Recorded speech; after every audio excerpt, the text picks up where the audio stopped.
அருமை தொழிலாளர் தோழர்களே, என் அன்பு தாய் உள்ளங்களே, என் உடன் பிறந்த அன்பு சகோதரி, என்னுடைய மதிப்புமிக்க பிரஸ் ரிப்போர்ட்ஸ் மீடியா, உங்கள் யாவருக்கும் இந்த காலை வேளையிலே ஜெய்பின் கிடந்த வணக்கத்தை உரிதாக்கிக் கொண்டு இன்றைய தினம் 26 நாட்களாக நம்முடைய போராட்டமானது தொடர் போராட்டமாக நடந்தேறி வருகிறது. இந்த போராட்டம் துவங்கும் பொழுது நான் பெர்மனன்ட் கோஆர்டினேஷன் கமிட்டி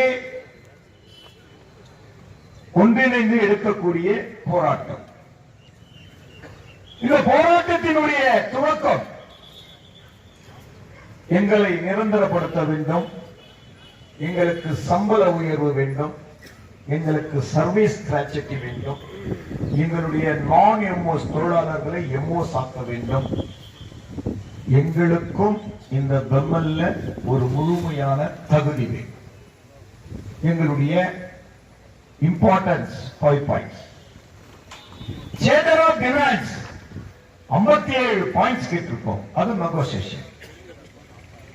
என்னுடைய தோழமை தொழிலாளர் தோழர்களே, உங்களுடைய ஆதங்கம் 26 நாள் ஆயிடுச்சு. இந்த ஒட்டுமொத்த தங்கவயல் மக்களே இந்த போராட்டத்தை கையில் எடுத்துக்கிச்சு.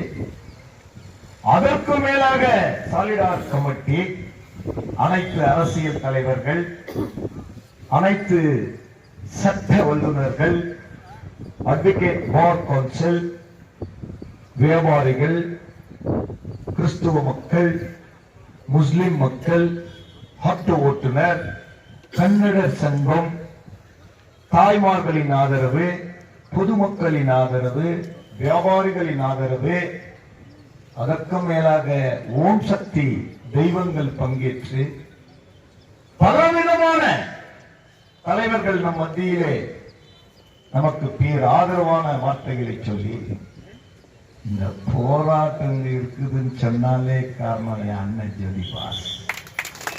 அதை ஏன்னு கேட்டா, மரத்துல நிறைய பலாப்பழம் உண்டு ராஜா, இந்த பலாப்பழத்தை மரத்தை உருவாக்கணும் யார் ராஜா, அது தெரியணும். எனவே இது தனிப்பட்ட நான் பெர்மனன்ட் கோஆர்டினேஷன் வெற்றி என்று நாங்கள் எப்பொழுதும் கூறுவதில்லை. இந்த போராட்டமானது அனைத்து தொழிலாளர்களும் ஒன்றிணைந்து இந்த போராட்டத்தினுடைய தலைமையை கையில் ஏற்று இதற்கு ஒரு நியாயம் பெற வேண்டும். இந்த போராட்டம் தங்கவயலுடைய பிரச்சனையாக மாற வேண்டும். இது தங்கவயலுடைய மண்ணின் பிரச்சனையாக மாற வேண்டும். இந்த போராட்டத்தை ஒட்டுமொத்த தங்கவயல் மக்கள் கையில் எடுக்க வேண்டும் என்றுதான் எங்களுடைய ஆதங்கம், எங்களுடைய உண்மை. இது சத்தியம், அது நிறைவேறும். தொடர்களே, இன்னைக்கு பிஎம்எல் வரலாறுல எங்களுக்கும் 38 வருஷம் இந்த பெம்மல்ல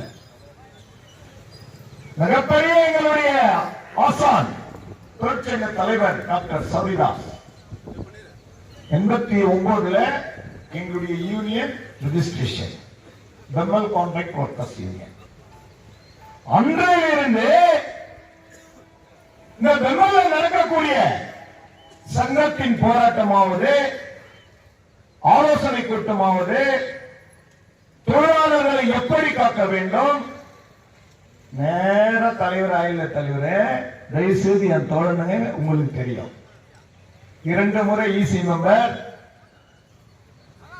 1 முறை ஜாயிண்ட் செக்ரட்டரி, 2 முறை தோல்வியை சந்திச்ச, 2 முறை உங்கள் மத்தியில தலைவனாக தேர்ந்தெடுக்கப்பட்டவர். ஏன் இந்த இடத்துல பேசுற? என் தொழிலையை காப்பாற்றுறதுக்கு தலைவன் என்ற பேர் போட்டு போர்டு வீட்டுல மாட்டிக்கிட்டு ராஜா, உன்னை வாழ வச்சு அழிவு பார்க்கறதுக்கு, உன்னை கலையாக்குவதற்கு, உன்னுடைய வாழ்க்கையில சுபிட்சம் காண்பதற்கு தலைமை என்று சொன்னால் அது எந்த விதமான துன்புறுத்தல் வந்தாலும் இந்த தலைவன் மாறல தாங்கணும், உன்னை தலைமையில சுமக்கணும். அதான் தலைமை. உன்னை என்ன சும்மா காட்டி கொடுத்துட்டு போயிருக்கிறதுக்கு தலைமை ஏற்று இங்க மைக்கில் பேசிக்கிறோமா? இன்னைக்கு 26 நாட்களாக நம்முடைய வாதங்கள் என்ன, நம்முடைய ஒட்டுமொத்த தோழர்களுடைய எண்ணங்கள் என்ன, கோஆர்டினேஷன் கமிட்டியினுடைய ஆதங்கம் என்ன, இந்த சாலியார் கமிட்டியினுடைய முடிவு என்ன? என்டையர் கேஜிஎஃப் பந்தாகணும். இந்த ஊர்ல ஒரு மாபெரும் ஊர்வலம் நடத்தணும். இந்த ஊர்ல ஒரு மாபெரும் பொதுக்கூட்டம் நடத்தணும். புரட்சியாளர் அண்ணல் அம்பேத்கருடைய டெத் அனிவர்சரி 6 டிசம்பர் ஒரு மிகப்பெரிய சத்திய பிரமாணம் செய்யணும். நம்முடைய ஒற்றுமையினுடைய வலிமையினுடைய சத்தியத்தை காக்க வேண்டும். இப்படி நம்மளுடைய பல்வேறு துறையில ஹங்கர் ஸ்ட்ரைக் 24 hours பட்டினியாக போராடுவோம். இப்படி பல்வேறு முடிவுகளை எடுத்ததின் பேரில் அதை ஏன் சொல்லக்கூடாதுன்னு நினைக்கிறத விட உண்மையை இங்க சொல்ல நினைக்கிறேன். நம்முடைய சட்டமன்ற உறுப்பினர் பலமுறை மேனேஜ்மெண்ட் கிட்ட பேச்சுவார்த்தை, இன்னைக்கு கூட பேச்சுவார்த்தை என்னாச்சு இல்லமா, அதுக்கு தீர்வு காட்டணும். நம்முடைய பாராளுமன்ற உறுப்பினர் எம்பி ராஜ்நாத் சிங் அவர்களும் போயிட்டு போராடி பேச்சுவார்த்தை. நம்முடைய இண்டஸ்ட்ரியல் மினிஸ்டர், சென்ட்ரல் மினிஸ்டர், முன்னாள் கர்நாடக மாநிலத்தினுடைய முதல்வர் மரியாதைக்குரிய மாண்புமிகு எச்.டி.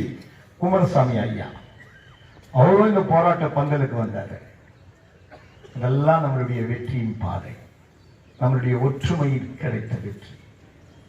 இவ்வளவு பேர் வந்து கூட இந்த மேனேஜ்மெண்ட் என்ன நினைக்குதுன்னா, லோக்கல் எம்எல்ஏ கிட்ட கொடுத்துட்டா எம்பி கோச்சுக்குவாரு,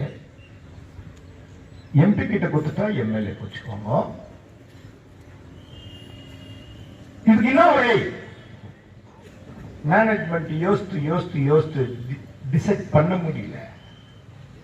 ஒரே டிசைட் கன்சலேஷன்ல பார்க்கலாம். கன்சலேஷன்ல எப்படி பார்க்கலாம்? மேனேஜ்மெண்ட் முடிவு பண்ணு. எதனா ஸ்ட்ரகிள் பண்ணிட்டு இந்த கமிட்டி தலைவருங்க கோஆபரேட் பண்ணலன்ட்டுன்னு அங்க எதனா டிஸ்பியூட் ஆயிட்டு ஆர்எல்ஸ் கிட்ட இருந்து எதனா உட்கார்ந்து பேசுறதுக்கு இவங்களுக்கு தகுதி இல்லைன்னு எதனா ஒரு டிஸ்குவாலிஃபைட் லெட்டர் வாங்கி இத கோர்ட்டுக்கு போட்டுடலாம். கோர்ட்டுக்கு போட்டா ராஜா நம்மளுடைய நிலைமை என்ன ஆகும்? அண்ணன் ஜோதி பாஸ் அக்ரிகேட் சொல்றாங்க. இந்த போராட்டமானது பந்தல்ல சட்டத்தோடு நம்ம பந்தல்ல உட்கார்ந்துக்கிறதுனால இந்த ஊர் மக்கள் ஒன்று திரண்டு, வியாபாரிகள் ஒன்று திரண்டு நம்மளுடைய பிரச்சனை கையில் எடுக்கிறாங்க. பை சான்ஸ் கோர்ட்டுக்கு போயிடுச்சுன்னா அது எவ்வளவு நாள் ஆகும்னு யாருக்குமே தெரியாது. எப்போ மேனேஜ்மெண்ட் முன்ன வந்து ஆர்எல்சி முன்னால கையெழுத்திட்டு அந்த மினிட்ஸ் காப்பில உனக்கு நான் வேஜ் டிவிஷன் பண்றதுக்கு தயார், உன்னிடத்துல பேச்சுவார்த்தை பண்றதுக்கு நான் தயார் கொடுத்திருக்கேன்.